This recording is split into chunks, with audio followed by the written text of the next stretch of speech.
YouTube has dozens of videos about the Rothschilds, but this one is different.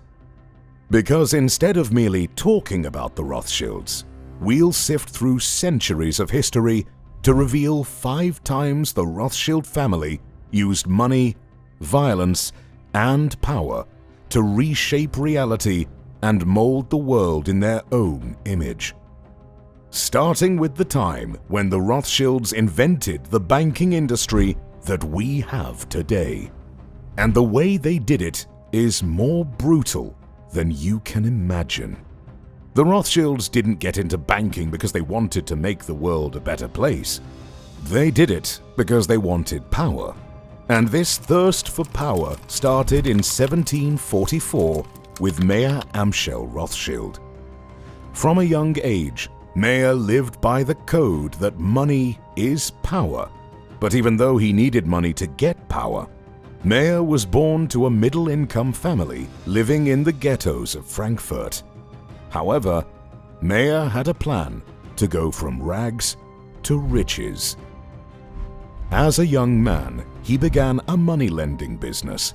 He started with a small amount and gradually grew his capital.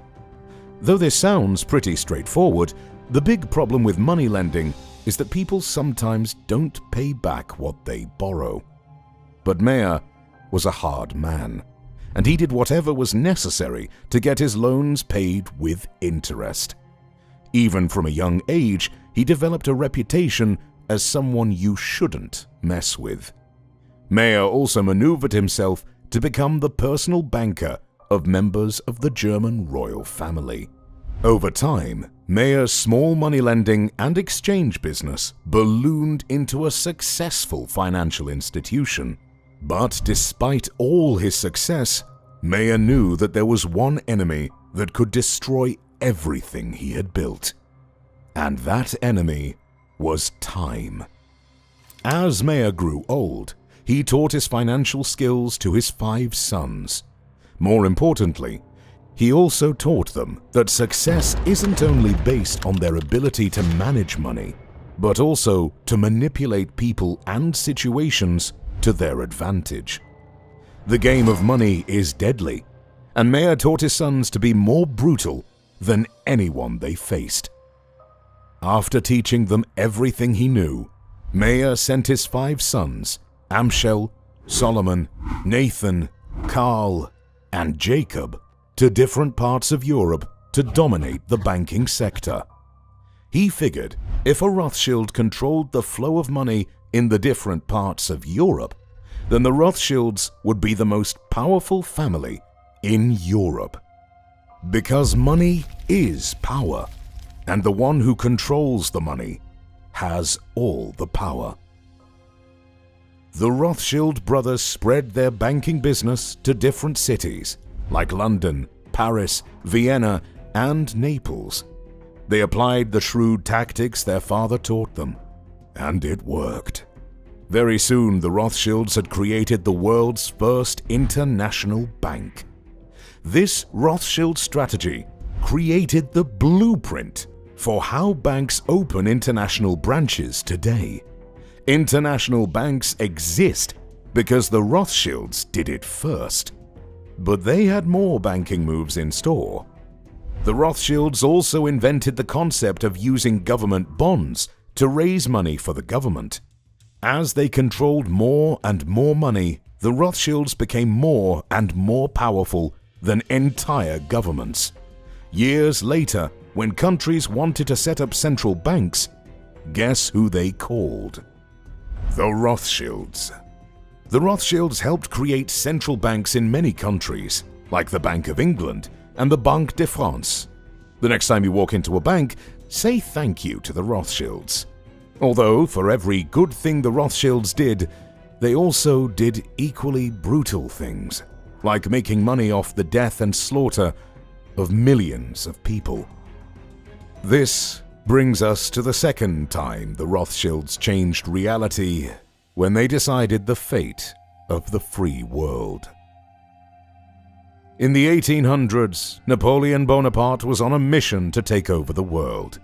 Napoleon was the greatest military strategist on Earth. he could outthink, outwit, and outsmart anyone on the battlefield. The problem with Napoleon was that he wasn't satisfied with merely being a rich soldier in the French army.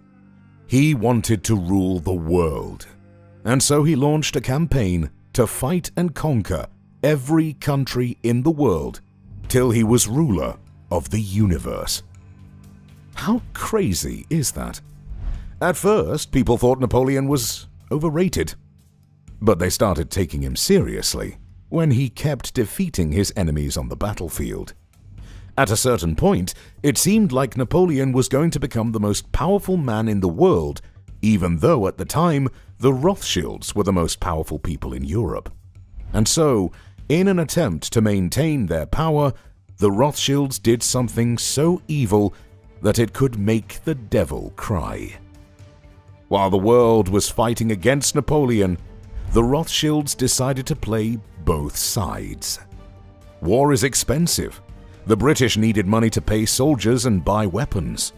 Any delay in getting the necessary weapons could allow Napoleon's army to rush in and defeat the British. The Rothschilds took advantage of this situation to give quick loans to the British government. If lending to individuals was profitable, imagine how much more profitable lending to a government was. Even though the Rothschild loans came with heavy interest, it was what they did next that showed their diabolical genius. The Rothschilds went behind the backs of the British and offered loans to Napoleon too. By the year 1815, the Rothschilds were supplying Napoleon with gold and silver to buy weapons to attack the British, and at the same time were supplying the British with money for guns and bombs to attack Napoleon. They did this so no matter who won the war, the Rothschilds would be on the winning side. Whoever won would also owe the Rothschilds millions of pounds, meaning the Rothschilds would still be the most powerful banking family in Europe. But their strategy had a fatal flaw. By giving money to both sides, they were indirectly prolonging the war. Each day, hundreds of soldiers were slaughtered on the battlefields because the Rothschilds were funding the war. Eventually, the war ended when Napoleon was defeated at the Battle of Waterloo. The British coalition forces had won, and they owed the Rothschilds a lot of money. At the end of the war, the Rothschilds were even more powerful. Instead of celebrating, the Rothschilds had one more card they wanted to play, and by the time they played that card, their wealth would increase 100-fold in just 24 hours. This is the third time the Rothschilds played the world. Remember when we said Napoleon was defeated at the Battle of Waterloo? While everyone saw it as a final battle for control of the world, the Rothschilds saw it as an opportunity to increase their wealth, and they did it in the most terrible way. To understand what they did, you need to understand how the stock exchange and bonds work, but we'll explain it as simple as possible. The Rothschilds knew that if Napoleon won the battle, everyone in Britain would be disappointed, and that disappointment would affect the price of the pound sterling on the stock exchange, because the pound sterling is the official currency of the British.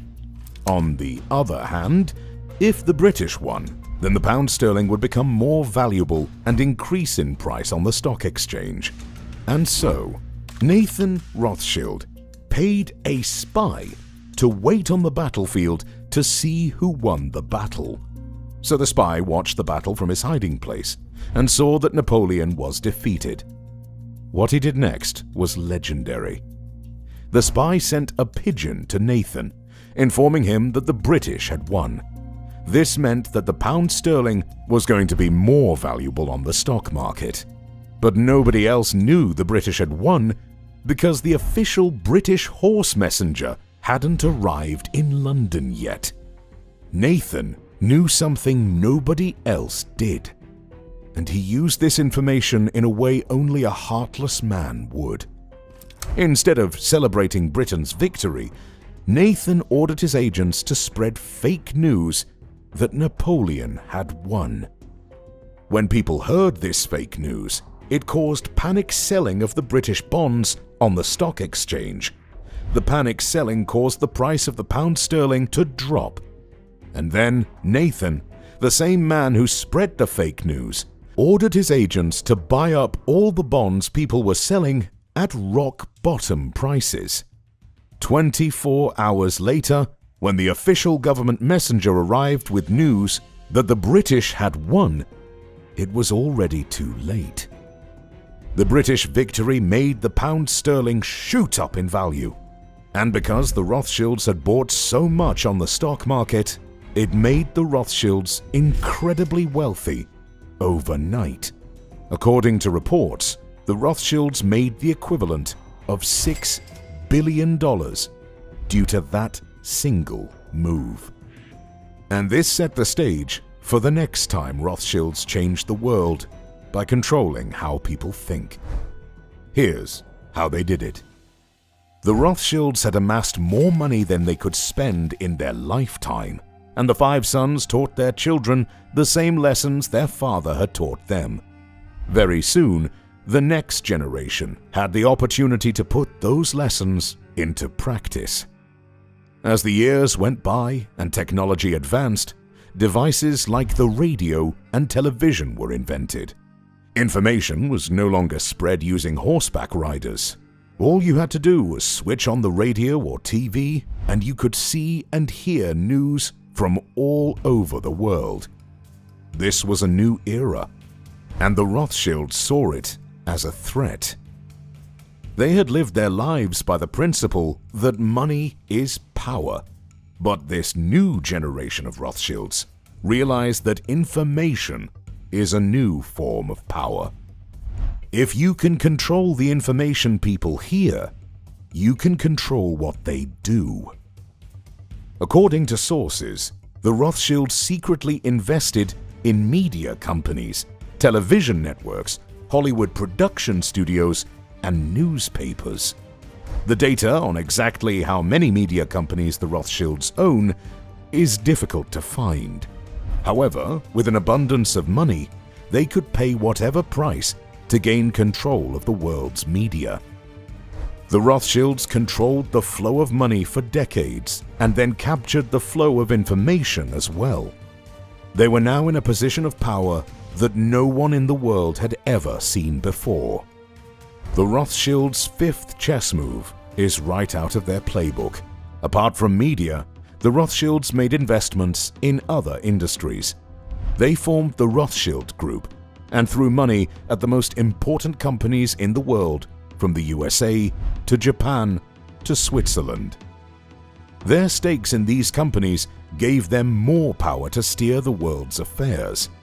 If they wanted to, they could influence the price of items and control the demand and supply of products and services. No one exactly knows how much the Rothschilds actually have because they've become extremely private.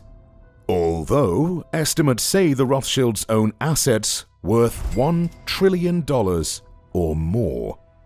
Backroom deals, betrayal, and a war that's lasted almost 100 years.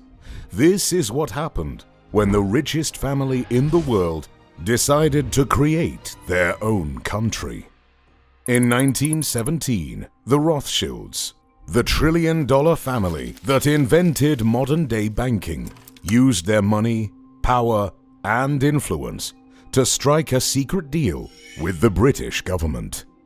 That deal eventually led to the creation of the country of Israel. But what makes this story more bizarre is the crazy personality of the man who orchestrated this deal, Lord Walter Rothschild. Walter Rothschild was an enigmatic mega-billionaire with so much money that instead of using horses to pull his carriage, he imported zebras from Africa just to show off. This same billionaire also had a super weird hobby of gathering insects and bugs, eventually amassing over 1 million butterflies, moths, and other insects. The Jews are some of the most intelligent, industrious people in the world. However, for years, the millions of Jews scattered around Europe had been trying to secure a large piece of land to start the country of Israel. But no matter how hard they tried, they got nothing. That was until they linked up with the super-rich Walter Rothschild, a man who could change the world with the snap of his finger. By the early 1900s, the Rothschilds were already the most powerful family in Europe. They were so wealthy that they had even given loans to the entire country of France to stabilize the economy. However, aside from their power, the Rothschilds also had a reputation for being extremely ruthless. They wouldn't hesitate to wield their power as a weapon, to bulldoze through their enemies and crush anyone who opposed them. If the Rothschilds wanted something, they better get it, or they'd be hell to pay. Walter Rothschild made the calls he needed to make, pulled the strings he needed to pull, and in 1917, the British government sent Walter an official letter promising to do everything within their power to provide land for the creation of Israel. That letter redesigned the map of the world, and if you need proof, we have a copy of that letter. November the 2nd, 1917. Dear Lord Rothschild, I have much pleasure in conveying to you, on behalf of His Majesty's government, the following declaration of sympathy with Jewish Zionist aspirations, which has been submitted to and approved by the Cabinet. So it's possibly the most famous letter in modern Jewish history, and it begins with 3 words: Dear Lord Rothschild. That letter, nicknamed the Balfour Declaration, is proof that it was the Rothschild family that created Israel. But there's even more evidence. In this interview, the head of the Rothschild family proudly explains how his ancestors created Israel. The interviewer begins by asking the question that was on everyone's mind. Why was it that this letter was sent by the Foreign Secretary to your great-uncle Walter? The reason is obvious. Because it was the Rothschilds' money, power, and influence that made the British government fall in line. Years later, Britain kept their promise to the Rothschilds and provided a large piece of land to start Israel. And in May 1948, the State of Israel was officially created. Although this was good news, the Rothschilds were just getting started. What the Rothschilds did next was even more impressive. They invested millions of dollars into Israel, building schools, roads, and everything needed to turn that piece of land into a beautiful country. James Rothschild single-handedly paid for Israel's Congress building, while Dorothy D. Rothschild paid for Israel's Supreme Court building. However, the more money the Rothschilds spent, the more problems they created. Why? Because the land the British gave to Israel actually belonged to another group of people, called the Palestinians.